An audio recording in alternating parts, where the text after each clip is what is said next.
তো গাইস দেখতেই পাচ্ছেন অনেকদিন পর মেলাতে ঘুরতে এলাম। এটা হলো রানীগঞ্জ গোপালপুরের মেলা। গোপালপুরের মেলাতে বিভিন্ন ধরনের মিষ্টি পাওয়া যায়। দেখুন এটা কি কি মিষ্টি, লাভ মিষ্টি আছে, বালিশ মিষ্টি আছে, মাছ মিষ্টি আছে, ছোট ছোট মিষ্টি আছেন। মানে এক কথায় বলা যায় আপনি মিষ্টি ভোজন হয়ে থাকলে, মিষ্টি আপনার প্রিয় হয়ে থাকলে এই জায়গায় আসবেন, যে মিষ্টি দরকার সেই মিষ্টি আপনারা পাবেন। প্রায় এক মাস যাবত ধরে এই মেলাটা হয়। তো দেখুন বন্ধুরা, মাছ মিষ্টি কেমন করে তৈরি করা হয়, খুবই চমৎকারভাবে মাছ মিষ্টি এই মেলায় তৈরি করা যায়। তো কথা না বাড়াই ভিডিওটি দেখুন। মাছ মিষ্টি দেখতে পাচ্ছেন একটা কাঁটা চামচের সাহায্যে খুবই সুন্দরভাবে ছানাটা আগে রেডি করে নিয়েছে। ছানাটা রেডি করার পরে মাছ মিষ্টি সুন্দরভাবে কাঁটা চামচ দিয়ে মাছ মিষ্টি তৈরি করছে। ওয়াও, দারুণ চমৎকার, এটাই বাস্তব। হা হা হা। তো দেখুন মাছ মিষ্টি তৈরি করার জন্য কাঁটা চামচ দিয়ে সুন্দর করে নিখুঁতভাবে, কতটা নিখুঁতভাবে মাছ মিষ্টি তৈরি করছে তা আপনারা এই ভিডিওটা না দেখলে বুঝতে পারবেন না। মাছ মিষ্টি তৈরি করার পর এবার মাছের চোখ আঁকার পালা।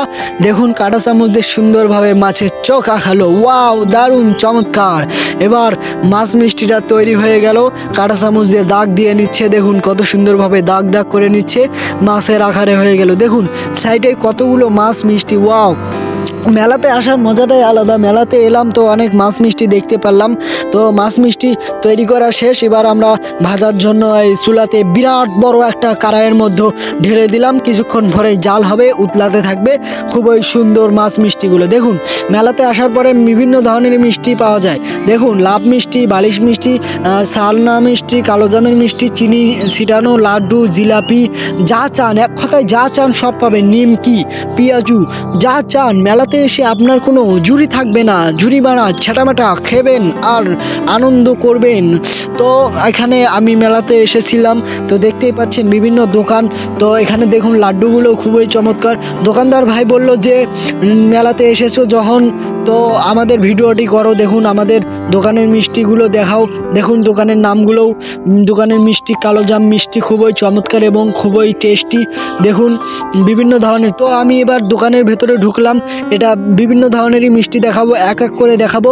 তো সবুর এবং ধৈর্যর সঙ্গে করে দেখুন এটাকে বালিশ মিষ্টি বলা হয়।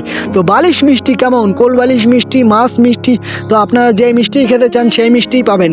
মেলাতে এসেছিলাম খুবই আশা নিয়ে, কিন্তু পেলাম অনেক সুন্দর সুন্দর মিষ্টি। আশা আমার পূরণ হলো। তো দেখতেই পাচ্ছেন বালিশ মিষ্টিগুলো কতটা চমৎকার এবং কতটা ভেরি টেস্টি। তো বালিশ মিষ্টিও আছে, মাছ মিষ্টিও আছে, ছোট ছোট মিষ্টিও আছে, অনেক ধরনেরই মিষ্টি আছে। মেলাতে এসে খুবই আনন্দ। কে কে এরকম মেলাতে আমার মতো যেতে পছন্দ করো অবশ্যই কমেন্টে বলুন। দেখুন মেলাতে এসে তো অনেকেই মিষ্টি খেলাম, অনেক মিষ্টি খেয়ে আমার পেটটা ভরে গেছে। তো মিষ্টি খাওয়ার ভিডিওটা করতে পারি নাই। তো এখন মেলার চারিদিকে ঘুরতেছি। দেখুন এরা জিলাপি সেজে থুয়েছে, অনেক ধরনেরই জিলাপি পাওয়া যায়। দেখুন এখানে আবার বালিশ মিষ্টি দেখা পেলাম, পঞ্চের সাদা মিষ্টিও রয়েছে। দেখুন মিষ্টি তৈরি করার জন্য এখানে জাল দিচ্ছে। এটা ছোট মিষ্টি, বড় মিষ্টি আমি যখন এসেছিলাম বড় মিষ্টি বানানো শেষ। তো ছোট মিষ্টিগুলো বানানো শেষ হচ্ছে, এবার তুলে নিচ্ছি। এক এক করে তুলে নেওয়া হচ্ছে ছোট মিষ্টিগুলো। তো দেখুন অনেক রসে ভরা টুস টুস করছে। এই ছোট মিষ্টিগুলোও খেলাম আমি, খুবই চমৎকার এবং খুবই ভেরি টেস্টি। তো অবশ্যই আপনার লাইক ও সাবস্ক্রাইব করুন। এই দেখুন ছানা রেডি করেছে, এগুলো গোটা গোটা করে শুধু কড়াইয়ে দেবে আর শুধু জাল করবে। জাল করার পরে শিরার মধ্যে ঢেলে দেবে, হয়ে গেল। আপনারা দেখতেই পাচ্ছেন ছোট মিষ্টিগুলো কত দারুণ এবং চমৎকার, খেতে কিন্তু জুড়ি ভরা। তো দেখুন সুন্দরভাবে মিষ্টিগুলো বুদবুদ করছে। তো মেলাতে এলাম, দেখুন বড় বিরাট বড় নৌকা। এই নৌকাতে চললে তো গা পা কেঁপে যাবে। দেখুন বড় নৌকাটা কিছুক্ষণ পরে ছাড়বে, ছোট নৌকাটা ছেড়েছে। দেখুন কতটা মজা, মেলাতে আসার মজাটাই আলাদা। ঠিক কিনা বলুন, কমেন্টে বলবেন কে কে মেলাতে নৌকাতে চড়েছিলেন। এরকম নৌকাতে কি আপনারা চড়েছিলেন? যদি চড়ে থাকেন অবশ্যই কমেন্টে বলবেন। সত্যি যদি চড়ে থাকেন তো কমেন্টে বলে দেবেন কিন্তু। তো দেখুন মেলাতে আসার মজাটাই আলাদা। এরকম নৌকা দেখা হলে অবশ্যই লাইক ও সাবস্ক্রাইব করবেন।